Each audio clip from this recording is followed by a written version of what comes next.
कान्तिजितवारितधारितारे श्रीकान्तकान्तमुखपङ्कजचक्रपाणे आकांक्षितप्रद सदा शरणागतानां श्रीवातमन्दिरपते तव सुप्रभातम्।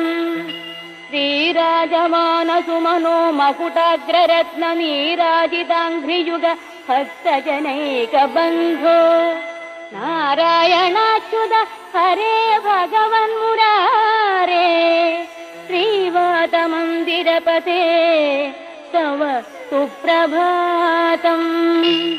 भूलोकवासि जनपुण्यफलेन नृणामालोकनाय गुरुवायुपुरेऽभिरामे त्रैलोक्यनायक विभो त्वमिह विरासिः श्रीवातमन्दिरपते।